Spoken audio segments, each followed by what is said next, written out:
Okay, so today what I wanted to do was talk maybe a little bit more theoretically. I think both Dimitra and Michael were very sort of sticking closely to the text and talking about agency, which is obviously a great thing to do. I'm going to try to look a little bit more at the structure of agency or look at it in a more sort of theoretical way, and then see if we can imagine or provide one sort of way that we can imagine uh, how a different way to think about agency, also maybe a different way to sort of embody agency. And I will say that this is inspired maybe by early Chinese texts or Confucian texts. So it's in many ways somewhat different than what Dimitra or Michael did, but I think there's still enough. I think it's well enough grounded in the text that we can have some interesting discussions. So, Dimitra talked a couple weeks ago about how agency can be dispersed, how it doesn't have to be so rational, if I'm reading you correctly, Dimitra, or so linear or so male. Maybe this one will be quite male though. I don't know how masculine I am. Uh, and then Michael talked about how we shouldn't focus so much on ourselves, how we should stop following old habits and then open to other ways of thinking or doing things. And then I think the phrase you used, Michael, was meet the moment. That you said this a couple times, if I'm not mistaken. And then, so today, what I want to do is discuss a more sort of basic or somewhat theoretical structure of agency. And perhaps in future classes, we can elaborate or during the discussion, talk a little bit more about the prescriptive aspects or implications of this. But today, I want to try to have the conversation be a little bit more descriptive. Um, so major philosophical concerns surrounding agency have to do with, of course, what is agency? And then if you look in the literature, it just quickly just goes on to what is action. You talk about who performs an action or who is an agent. You talk about how an action is initiated, right? Or how it comes about, how it comes to be. And then the relationship between actions, agents, and a whole host of other things: intentionality, reason, emotions, consciousness, unconsciousness, environments, other agents, all types of things. So, agency is really one of these issues I think that's very thorny, and I think a lot of discussions of it sort of go in very different directions, and there's sometimes not a lot of productive engagement or communication. So, what I want to try to do a little bit after I present a couple of the sort of major positions is try to strip it down a little bit into three or four major categories, and then see if we can't find some sort of umbrellas to talk about a few different types of discussions of agency and have them communicate in more productive ways. You know you've made it big when they make one of these pictures that has your quote. So, Michael, that's yours on the bottom there. Don't ask me how I found it because I don't even remember, but this also sums up a little bit of what you talked about. Will we act according to where we are stuck in the moment, or will we act in a way that opens up a constellation of possibilities? It's a great quote. Even if you didn't say it, it's a great quote. Fake. It's fake. It's fake. Probably It's like fake, the right? ones from Kunze, you know? Yeah, yeah. It's what I we never said that shit. yeah. Well, they have one. I found one a couple of years ago from Michael Sandel, but it has so it's a quote like this that looks like it's something he's promoting, but it's actually what he's arguing against, right? And so it's a really I don't have it here. I forget exactly what it was, but it was I mean it's so if you know Sandel at all, it's so obvious because it's something about money, right? And how like positive or so. It's hilarious. Okay, anyways. So the Stanford Encyclopedia of Philosophy, this is a great resource if you're interested in how contemporary Anglo, particularly sort of Anglo-American uh, analytic academic philosophy, the sort of the state of that field. If that's what you're interested in, this resource is excellent. Also, if you're interested in publishing papers in English, this is an excellent resource because this is basically usually summarizes most of the English language academic discussions. So, and then all of the slides where I have this little logo, right? This logo is from the Stanford Encyclopedia of Philosophy. All of those, that just indicates that I'm just copying and pasting from this entry on agency. So the beginning of the entry reads, in very general terms, an agent is a being with the capacity to act, and agency denotes the exercise or manifestation of this capacity. The philosophy of action provides us with a standard conception and a standard theory of action. The former construes action in terms of intentionality. The latter explains the intentionality of the action in terms of the causation by the agent's mental states and events. From this, we obtain a standard conception and a theory of agency. So it's a little bit confusing. It doesn't get better, but it doesn't really get worse either. So there's three sort of main metaphysical categories that are in this article, and I assume that they represent much of the field. So one is the event causal approach. According to an event causal approach, agency is to be explained in terms of event causal relations between agent involving states and events. On this view, actions are events, and an event is an action just in case it has the right event causal history. It's not a typo, by the way. I triple checked this. I'm not sure exactly what it means, to be honest. But there's also similar language in the next one. We may call this a reductive approach to agency, as it reduces the agent's role in the exercise of agency to the causal roles of the agent involving states and events. Obviously, the standard theory belongs to this reductive event causal framework because it explains agency in terms of causation by the agent's mental states and events. So the idea is that their agent sort of has a reason and then actions come into play. Not exactly, I think, one that's sort of cognized. So we'll look at this a little bit closer. This comes from Philosophy Compass, the Philosophy Compass entry on agency. Philosophy Compass is also a really great resource.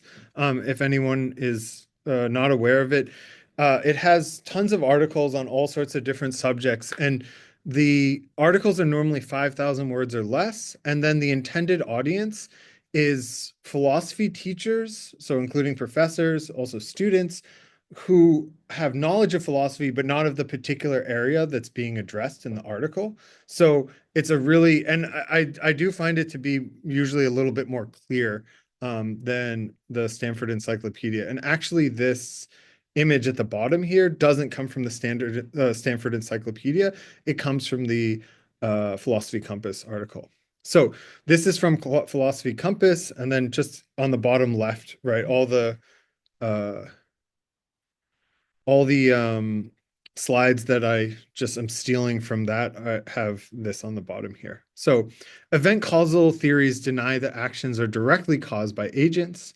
Rather, on this view, the agent's causal contribution to an action is exhausted by the causal role of the agent's mental events. When the mental events in question are typically taken to be the agent's reasons, right? So this isn't reason maybe the way that we commonly think of reason. We might also note that the standard view about reasons is that they are reducible to a belief-desire pair. For example, if Isabel has a desire to cast a vote, and Isabel also believes that by raising her arm, she will cast a vote, then, on this view, Isabel would have a reason to raise her arm. So it goes on. What makes some movements an action on the event causal view, then, is that it is caused by the agent's reasons. If Isabel's reasons cause the raising of her arm, then it is in virtue of this that the movement is an action. So again, this is the image that comes actually from this article. I just put it on the previous slide as well. This article continues. Event causal action theory, movement E2 is an action if and only if it is non-divergently caused by an appropriate mental event E1 involving S, the agent's reasons. So construed, agent causation seems to require drawing a sharp ontological distinction between substances or agents and events. On the one hand, events are things that happen or occur. On the other hand, agents are concrete, particular objects which are not reducible to events. Okay. Then we have a second approach, right? A second sort of metaphysical approach or category. I'm not exactly sure how to talk about it. According to an agent causal approach, agency is to be explained in terms of a kind of substance causation. Causation by the agent construed as a persisting substance.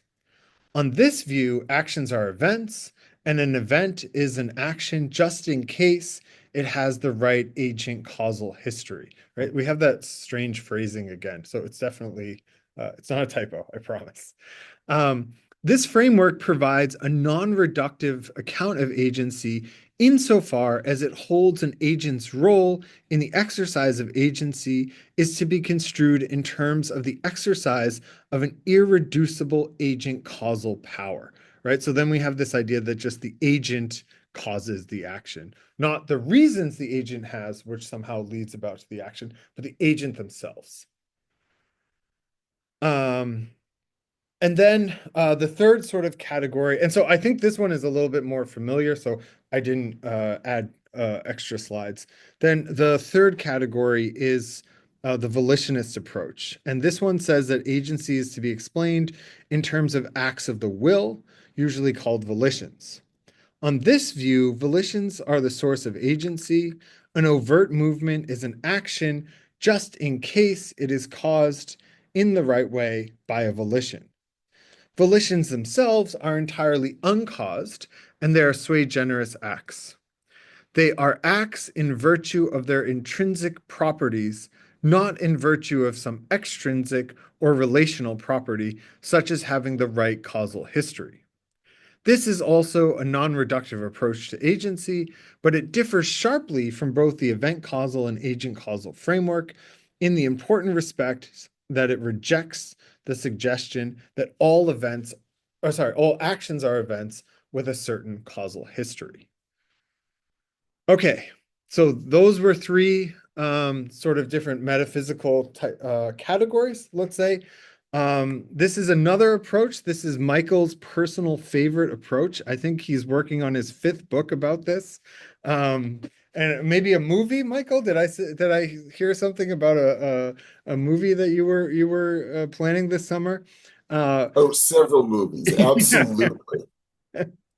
So this is rational choice theory. I won't go into the details because I'm sure Michael will want to explain this for hours afterwards. But Well, actually, days. Yes. okay, yeah, excellent, excellent. So, rational choice theory is a framework used in economics, sociology, and political science to explain how individuals make decisions, right? I stole this from a YouTube video. So again, the reference is down here at the bottom. Uh, it usually assumes that people act rationally by weighing the cost and benefits of different options and choosing the one that maximizes their personal advantage. So this decision-making process is based on logic, available information, and self-interest rather than emotions or social influences. And it's an attempt to sort of make agency into some sort of mathematical equation, right? Again, if you're interested, the link is down here, right? And it has like the origin, example, strengths, weaknesses, alternative. So the video is quite short. It's only 4.5 minutes, but it's very informative. Um, Rational choice theory is often applied to explain consumer behavior, voting patterns, or even crime, as it suggests that people calculate the potential rewards and consequences before taking an action. So I think this is something that sounds very nice on paper, but I'm not sure. And I think it's something we experience sometimes, actually, right? But I don't know how often we might experience something like this. Over time, then rational choice theory expanded and it started in economics and then in fields like political science and criminology. It's used, I think Michael can talk again more about this, but it's used in a whole host of different fields to explain and I think really to simplify how people make choices. Okay, so I want to present a somewhat different way of thinking about agency. Um, I'm not arguing that the previous ideas that we've just been looking at are somehow inaccurate or wrong, but I think there's another way that we can think about agency or categorize different approaches to agency that might be more useful sometimes for opening avenues for productive communication between different ways of thinking about how people do things. So the terminology, again, if you've sort of dived into the literature at all, you'll notice that agency, autonomy, will, volition, whatever, what have you, these are all used in different ways in different areas or in by different authors or in different sort of subdisciplines. So I'm going to introduce one way of talking about autonomy. It's not the way other people would talk about autonomy. So it's just for us for today, for this presentation. I have to use some word, so I'm using this understanding of autonomy, but we could, if you want to say autonomy means something else, that's totally fine. So I think there's three ways that we can understand, three major ways we can understand how a lot of discussions of agency are structured. And I think they will be very sort of useful, especially for thinking about how one way to read Confucianism can be somewhat different from these three. So I use the word autonomy to talk about a power that is pre-given or independent of natural and social particularities, concreteness, interconnection, contingencies. So this is a way that a lot of people understand how Plato might understand agency or the will or how people do things. Augustine or Kant, right, would also fall into this category. The second position is called the intermediate position. This is the idea that a person is reflectively situated. So, in other words, there's some pre-given power or capacity outside of our whatever communities, our concreteness, our interconnectedness, our particularity. So something like autonomy might be generated, right? Or agency might be generated, but it doesn't pre-exist as having like some sort of content, right? So Kant, for example, I think uses this metaphor of something like a pearl, right? Or a jewel, right? So what you have to do is sort of uh, polish it, right? And the more you polish it, the more that this, especially sort of moral type of autonomy can shine, right? So all the particulars, all the contingencies, all the interconnection, et cetera, those are like the dust on the pearl, right? And that pearl has meaning and content. For this intermediate position, the idea is that we have this capacity or we have this power of agency, which doesn't have much content or maybe has no content. And then we are, whatever, thrown into the world, we exist in the world, we're born into the world. And then the contingencies, right? The concreteness, the particularities, the interconnectedness, the communities, these sort of fill out that capacity or that power. And then we develop something like a really strong sense of agency, or we can summarize agency as just the experience or the feeling of I made that choice, right? So this is a position that many people can attribute to Aristotle. And then much of the big names today in philosophy, or at least names that people know fairly well, would also fall under this sort of very general category. So Alistair MacIntyre, Charles Taylor, Michael Sandel, Richard Rorty, Martha Nussbaum, these are all, in a general sense, sort of Aristotelians, and they all have this, basically express this same position. Importantly, this is also the position in English language discourse most commonly attributed to Confucianism. I would say, so in the 70s, when deontology was more popular, the first position was attributed more often to Confucianism. Now that virtue ethics and Aristotle is more popular, surprise, surprise, Confucius has become very similar to Aristotle. So again, there's certain virtues or like insights you can gain from reading it this way. So I'm not saying it's totally wrong, but it's very interesting that if you just look at what's the most sort of popular theory, it just happens to tell us how to read the Analects, for example, or the Mencius, right? So I think we should be at least, if you're good at studying philosophy in some sense, you can at least start from there to be skeptical. Okay, and then a third position is pure contingency, or this idea that we have no free will. And this is the idea that a person is an aggregate, right? It's just a collection of whatever, different roles, different contingencies, different particularities. You can say we're all just cause and effect, or something like plankton. I should have looked up plankton for any Chinese people in the audience. Just like these little sea creatures, right? That don't move themselves. They just go with the waves. They just go with however the sea is moving. So, and then another way to categorize these, right, is like sort of a strong sense of free will, an intermediate position, and then no free will. Okay, I think it's important to notice then that this idea of contingency or particularities or concreteness or interconnectedness, also community, and agency are usually in a sort of a seesaw relationship.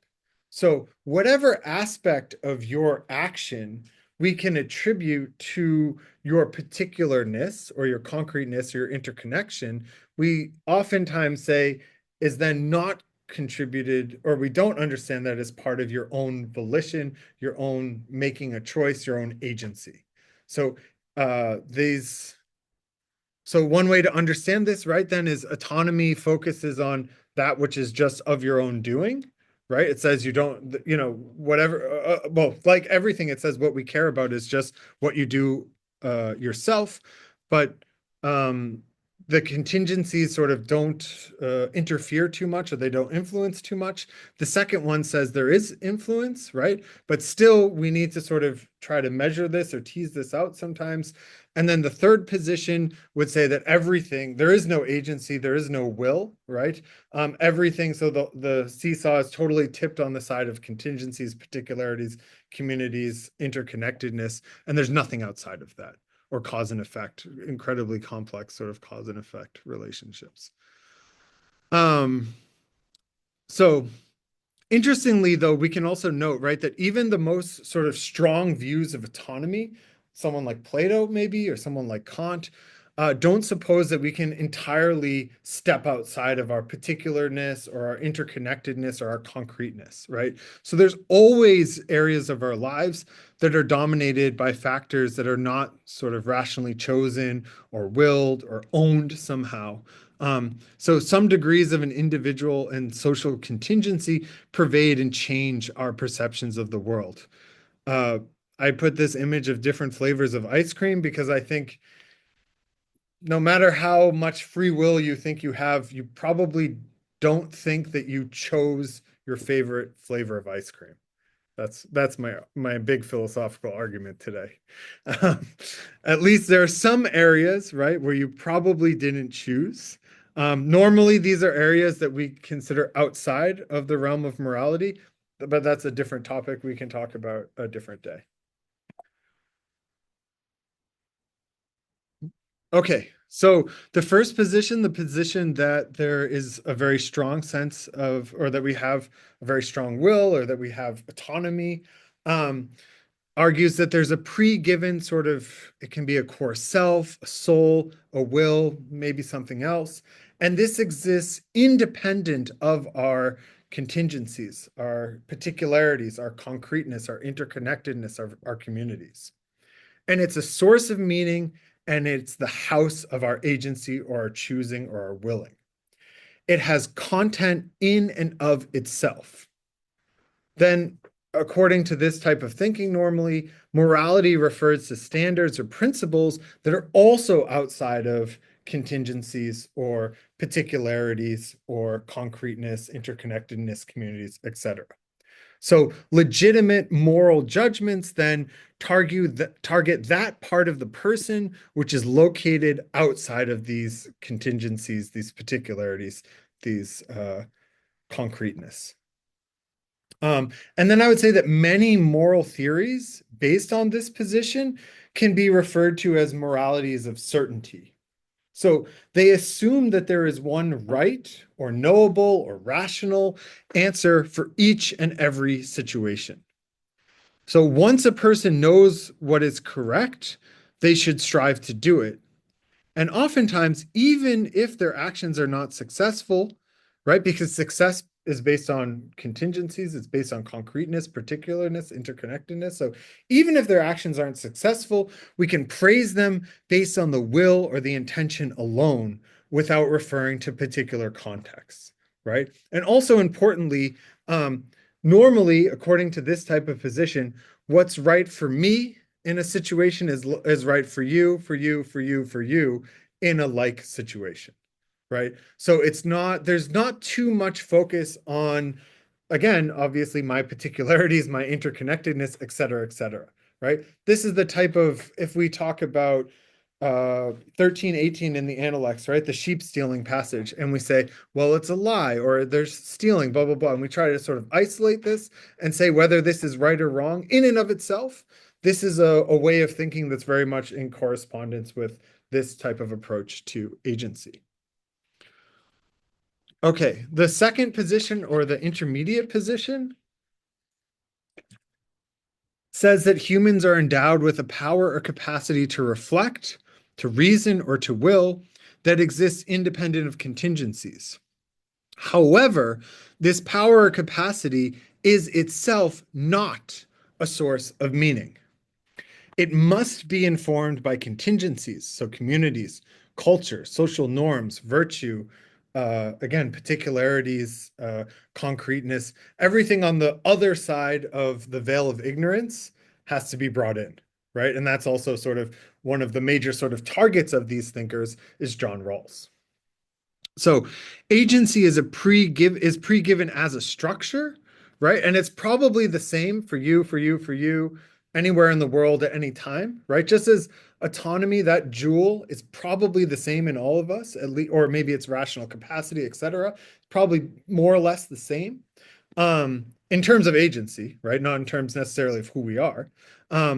In this second sort of intermediate position, the structure is the same, right? So if you grew up in the community that I grew up in, you would be very similar to me, right? And then this is what sort of allows us to understand some continuity between people, between thinking, between reason, coming up with moral ideas, etc. So here then, morality is based on the correct adoption of contingent factors. So as long as you interact in your communities or culture and social norms, virtues, blah, blah, blah, in the right way, then you can become a moral person.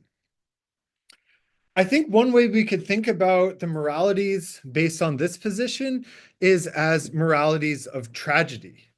What I mean by this is that they admit there might be conflicting demands and that there's not necessarily one right answer to a moral question.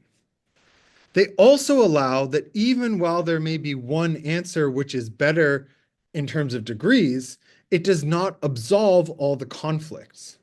So tragedies can still occur. According to this model, then, we need to think about agents within their particular context, right? So if the various communities that you're part of, if the various particularities or concreteness constitute you, then it's no small sort of step to understand that in many situations, these will conflict with one another, right? They have different demands, and doing right by one means doing wrong by the other, right? In an autonomy model, that doesn't happen, right? Because there's sort of one right answer. You follow that. Again, it's the same for all of us. But in this model, not only is it differ from person to person, but even in a situation, to some degree, there's never really one right answer. having class now means not whatever, playing with my cats, right? And so there's always, to some degree, right? Probably we very much allow this all the time, but to some degree, there's always some sort of small tragedy going on. Okay. The third position, which we can also say is determinism or no free will, is the position of pure contingency.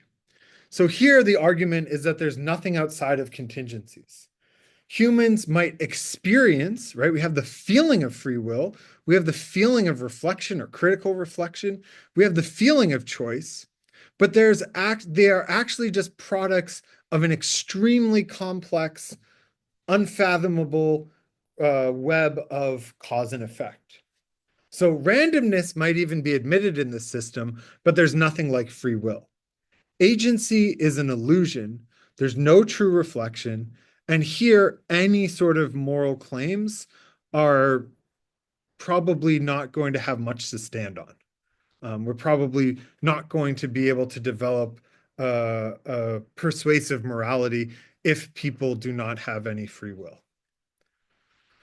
So this position, sometimes classified or called causal determinism, physicalism, or fate, it suggests, so there are some moral theories, by the way, associated with this, such as Puritanism, which is from where Michael and I live sometimes, right? And that's a very interesting one. That's the idea that you're actually it's actually predetermined whether you're going to heaven or hell. But then what you try to do is show that you're predetermined to go to heaven. And somehow, in this crazy paradoxical way, it makes people work like crazy. So it's a very, maybe theoretically it sort of shouldn't make that much sense, but put it in the real world and somehow this tradition made some magic happen. So, however, normally this position is taken as pushing away the possibility of true morality through negating the responsibility of agents. Some people argue, some very prominent contemporary Anglo-American philosophers, I read their articles, they argue that if this position is correct, then everyone should be considered equally morally praiseworthy or equally morally blameworthy. I don't really know how that makes sense, but this is a position that has been argued. Okay, so what I want to put forth is a fourth position that I think we can, at least I would argue that reading Confucian texts and then thinking about agency and morality this way, you can come up with this fourth position. Whether it's Confucian or not, you can say, no, that's totally fine. But I would say that I was inspired by these texts to think about this position. So this is a position very much like determinism. There's nothing outside of contingencies, nothing outside of concreteness, nothing outside of particularities, right? So this extremely complex web of cause and effect. It says that humans are a constellation of multifarious and incongruent predispositions, or qing. Michael was talking about qing. We can use that terminology as well. These are in tension and in constant conflict. From them, agency, or something like agency, emerges. It is both necessary and categorically distinct then from contingencies, or at least we can imagine it as so. This model also admits constant influence of contingent factors in addition to being emergent, then persons, agency, and morality constantly transform. So a moral theory based on this position, I think, can be referred to as a morality of luck. So the role of constitutive or circumstantial contingencies then can be seen as directly contributing to one's moral development. So that's luck in some sense. In addition, being moral in particular situations, we argue for cultivating oneself through interactions, cultivating others, including future generations, and cultivating the environment so that everyone else might be as lucky as possible, right? So the idea is not so much, I think we talked about this a little bit maybe last week or the week before, not so much thinking about some sort of moral idea or moral rule or calculation, blah, blah, blah, reflecting that or reflecting on that and trying to realize that in the world or realize a sort of virtue in a particular situation. But rather, it's thinking about different interactions, thinking about other people, and trying to imagine ways that you can help sort of push or orient or steer situations so that yourself, other people, and people in the future will be as lucky as possible. Lucky we can think of as whatever, flourishing as much as possible, as doing well or being efficacious. So there can be sort of different standards for this, but the general idea is that you try to create the conditions so that other people, future generations, and also yourself can do well. So we can then respond directly to this more Aristotelian position. Michael Sandel, we actually had a conference with him several years ago, more than 10, almost 10 years ago, where he argued against this sort of determinism position, right? So the idea was put forth by Roger Ames and others that Confucianism doesn't really think of anything outside of contingencies or outside of particulars, right? So number one, we don't have this soul or self, this autonomy position, right? Where you have whatever this type of jewel. Number two, we don't have this pre-giving capacity, which again is something outside of contingencies or outside of particularities and makes us kind of the same in some ways.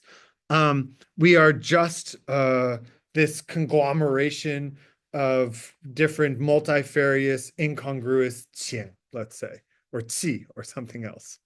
So Sandel retorted, right? He defended that he doesn't think the only alternative to a willing, sovereign, and antecedently given self, this is what I call autonomy, is a radically situated self. By radically situated, he means determinism, right? He means that it's just cause and effect. The person is just a bunch of qing, qi, something like this. Exhaustively defined, so defined totally by its roles or social context, right? So this is the idea of the sort of role-based person that Roger Ames and Henry Rosemont put forth for, I don't know, maybe 20 years. He says, if I were simply and only the product of my life circumstances or contingencies, then there would be no room for critical reflection or for agency. So his position is a self that is situated, but reflectively situated. This is really important because reflectively situated means, again, that this power of critical reflection is pre-given. It exists prior to situatedness. Situatedness is the contingencies, the communities, the interconnection, particularities, concreteness. Okay, so I'm going to argue that we can think about Confucianism in a way that makes a lot of sense by reversing these terms. We can think of the understanding of the person and agency, and maybe in a couple of weeks we can talk about morality, as based on an understanding of being situatedly reflective. First, there's situatedness, and then the power of critical reflection or agency develops from that. Right. So I think sometimes when this particular depiction, right, or the idea of determinism, that sort of if you're just a bunch of qing, right, if you're just particularness, your concreteness, contingencies, that means that there can be no power of reflection. I think that's not a necessary conclusion, and I think sometimes it's made a little bit too quickly. So we can borrow a couple different concepts, for example, from Li Zihou, who understands people, agency, and morality as products of sedimentation, right? So I put this image of a sedimentary rock over here, or hill or mountain maybe, to give us a sort of concrete picture of what this looks like. So his idea is that everything that makes us who we are, right? So we have especially sort of culture, tradition, interactions, blah, blah, blah, that this sediments over time. And as it sediments, it becomes more and more stable. And then this happens for Li Ziho in three sort of major ways. First is humanity itself, and that's what we all share. This has a lot of sort of biological sedimentation going on. The second is culture, traditions, right? That's why we can identify some people as Greek, Chinese, or American, and it actually means something, right? When we interact with them, it's not empty.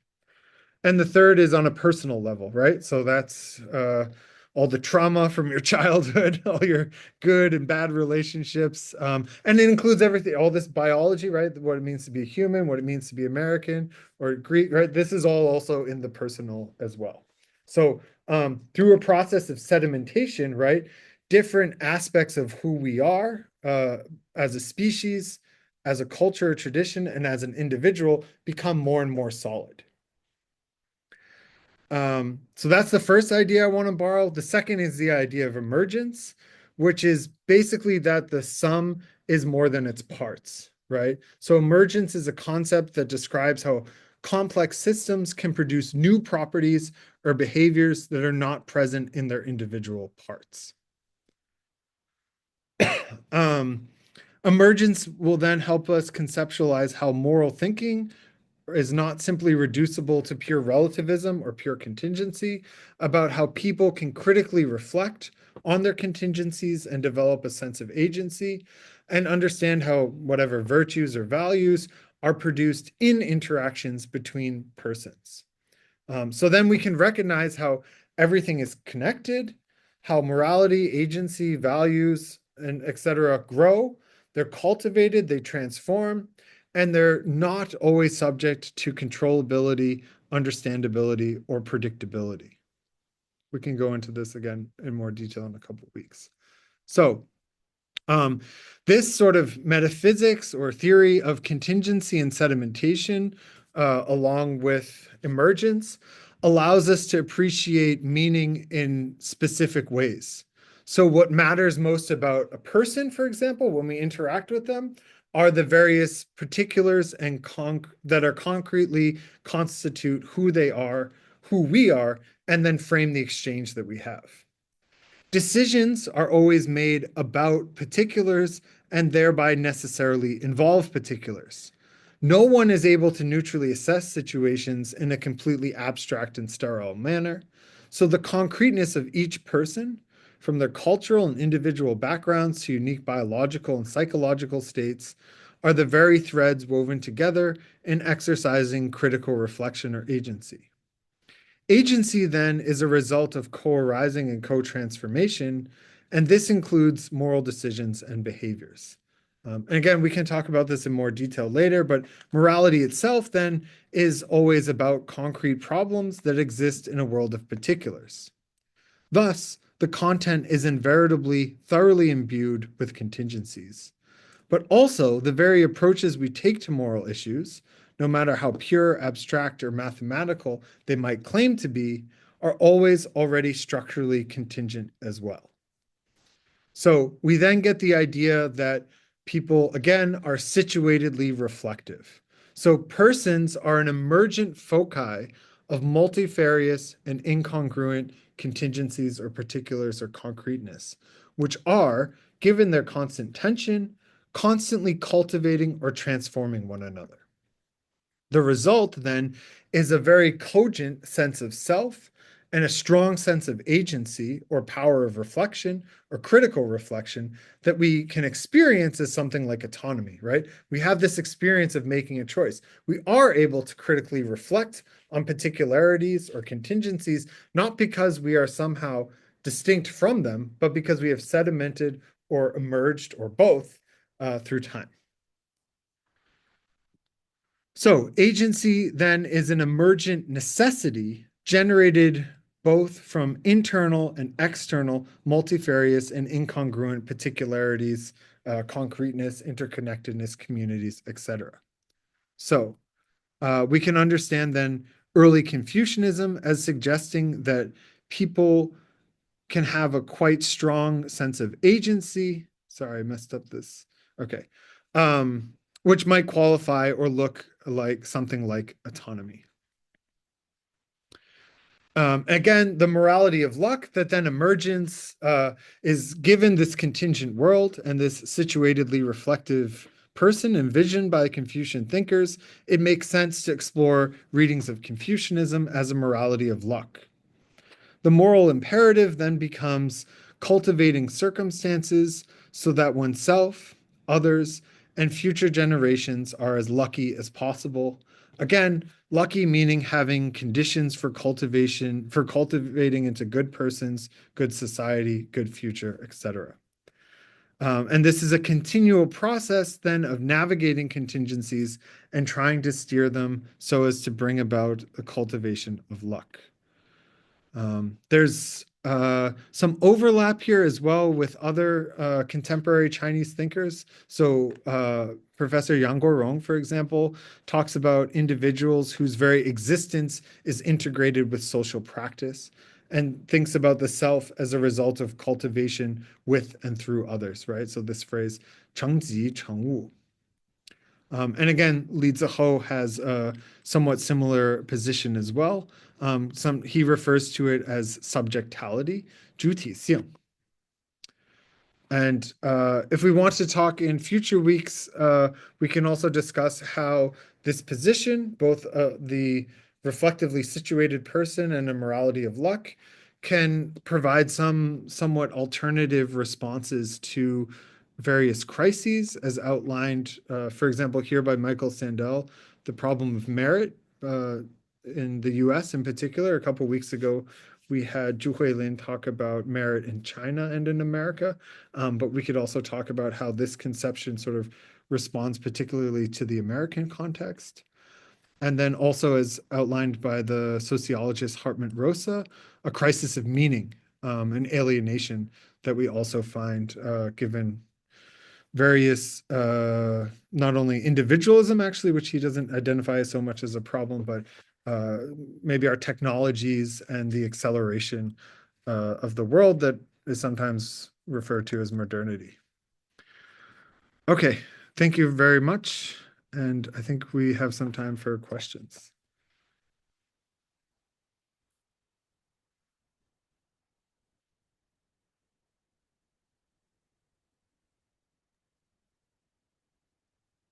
That was fantastic. Thank you. Well, you always say fantastic, so it doesn't mean anything. Incredibly, stunningly fantastic. It was very situated what he said. Oh, okay. Don't have to get out of this. Okay. Yeah, Luya. Thank you, Paul, for your presentation. It's very impressive and inspiring. My question is first about your morality or lack. Yeah. You mentioned it could be the fourth position, but I'm wondering how it differentiates itself from the second position, because you mentioned that the morality or lack is a kind of reflection in some specific situation, and that could bring something. But could we say that this is also a kind of uh, autonomy thing? I mean, the ability to reflect. It is also some pre-given thing that is similar to the second position. I mean, in the middle between the autonomy and continuity. Yeah, that's my first question. And the second question, at the very beginning, you had mentioned about the three basic theories about agency, the event ca causality, and the agent causality, and the third thing is something about free will. So how these three things connected with the following four positions? Yeah, I mean, what's the relation between them? That the four position related to the last one you mentioned at the series. Yeah, that's the second question. And the last question is you mentioned about the 李泽厚something sediment some I don't remember the word. 基点论. Yeah, yeah. Yeah. that related to the position 4 or the position of luck or the lucky. Yeah, that's the question. Okay, Thank great. you. Okay, so I'll try to do a little quick because there's a couple other people. So I'll start with the last one. Yeah, sedimentation is very much related to it's basically a key idea in understanding Confucianism in this sort of fourth position that I put forward, which maybe we call something like the reflectively situated person, right? So sedimentation, you could use emergence or sedimentation, or you could use both. Um, so I don't know necessarily which one's more accurate. I don't think there's a real way to check.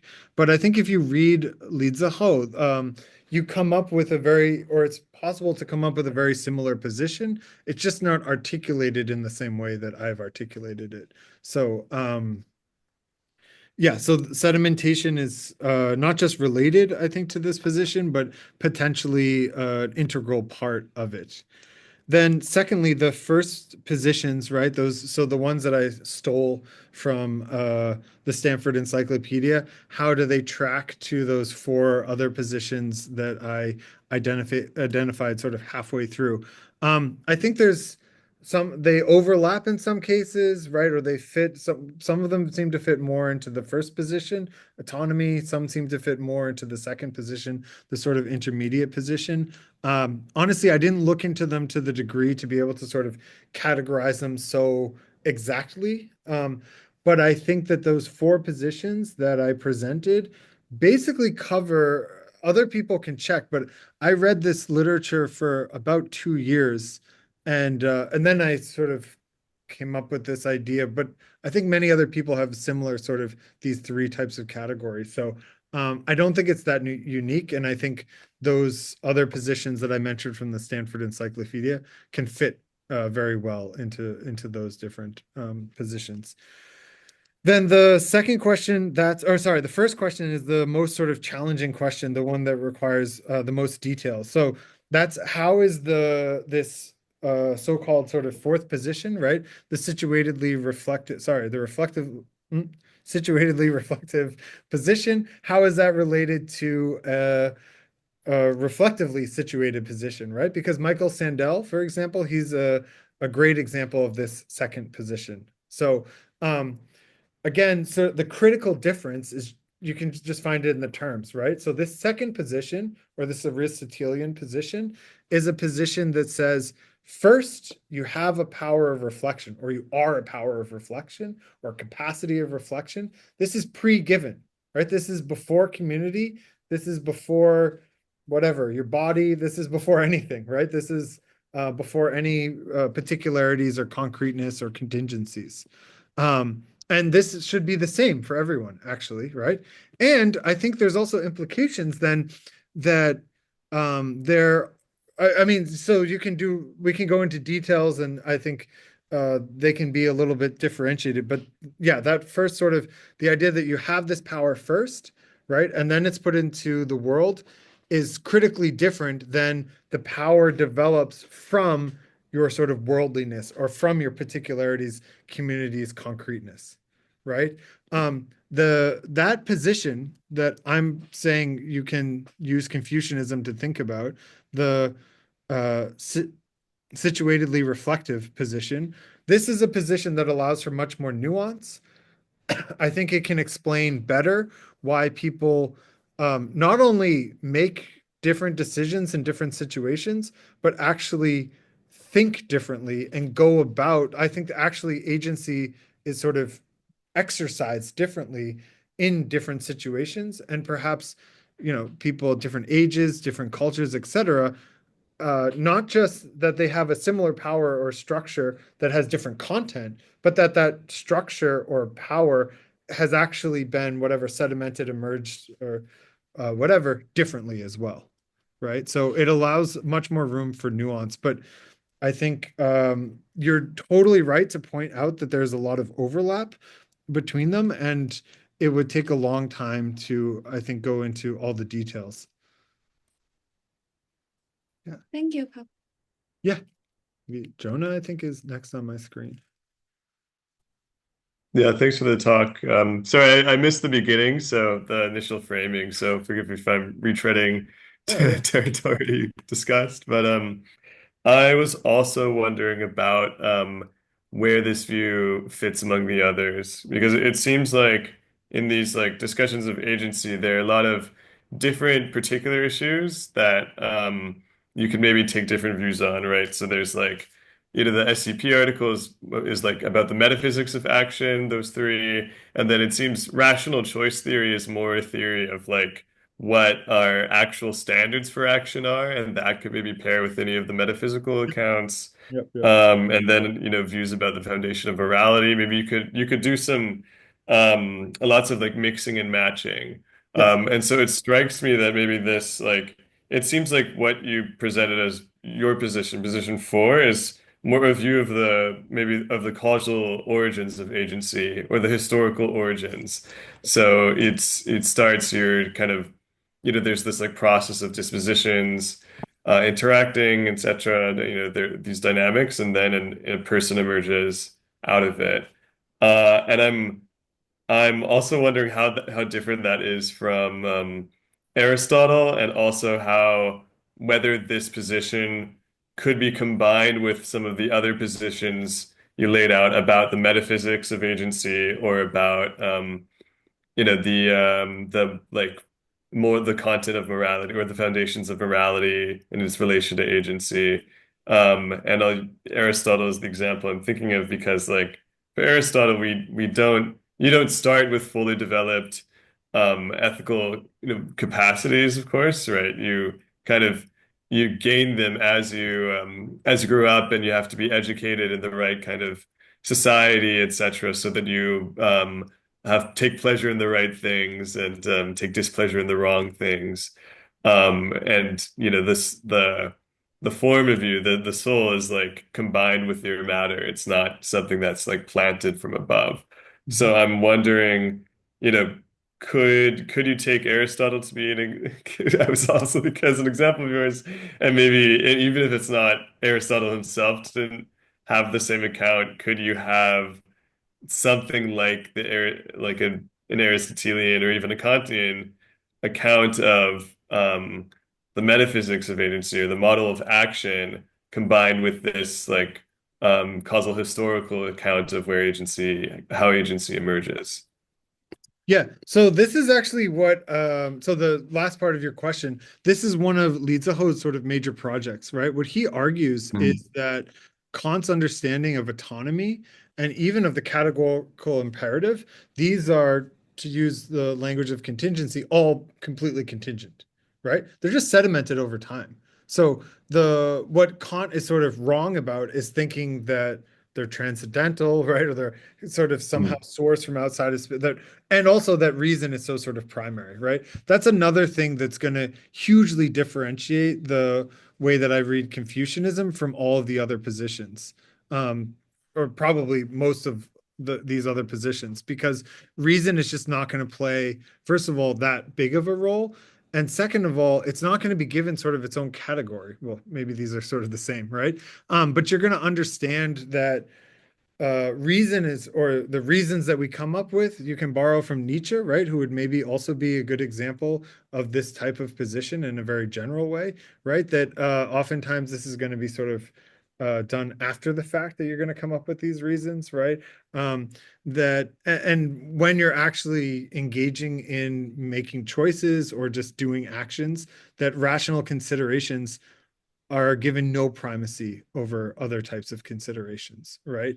You're also going to see tons more sort of, you have this in a lot of contemporary sort of cognitive science and psychology, right?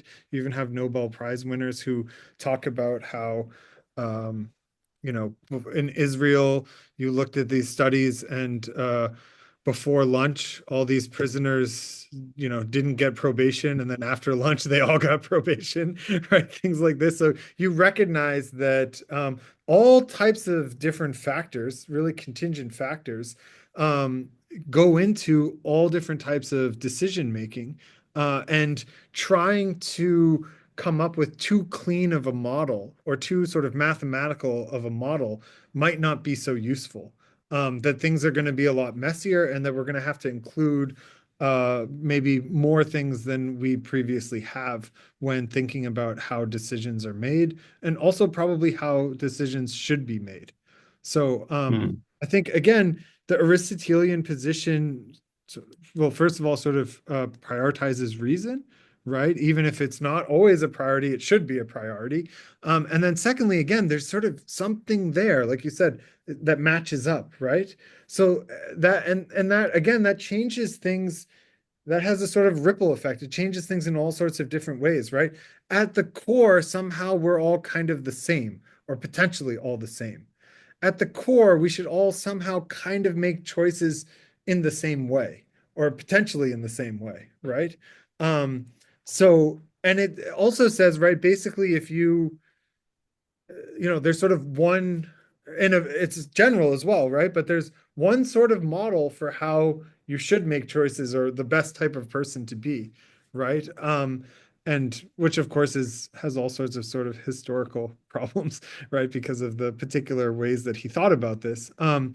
But yeah, again, I think there's like you can see tons of overlap, and to me, this is why uh, currently Confucianism is understood so much along this sort of Aristotelian lines because there's tons of overlap. But I think if you sort of try to look a little bit deeper or so, if you look at this sort of structure, that you can see some differences that are worth more exploration, right? So I honestly don't think that this is necessarily like the right view, but I think it like uncovers some important uh, differences that haven't been discussed so sort of clearly yet.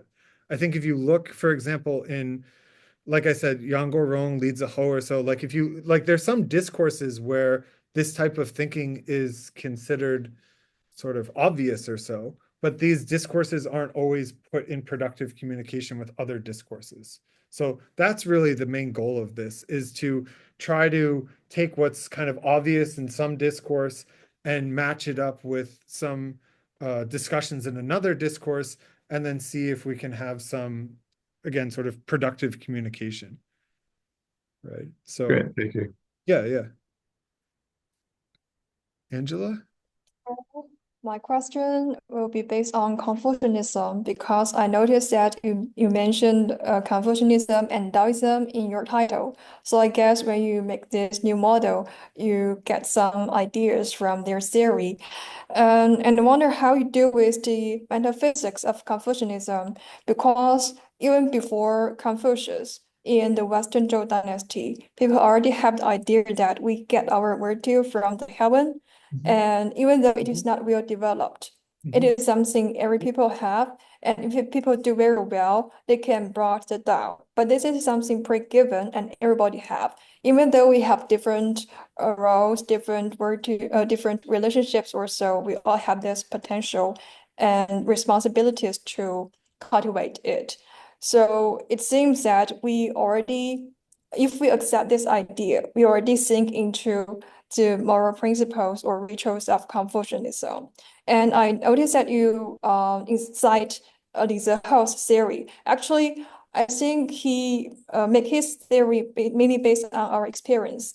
That means that the virtue does not need a pre-given thing, pre-given dual. We just live in the community and we cultivate with other people, we interact with other people, and we can have the virtue.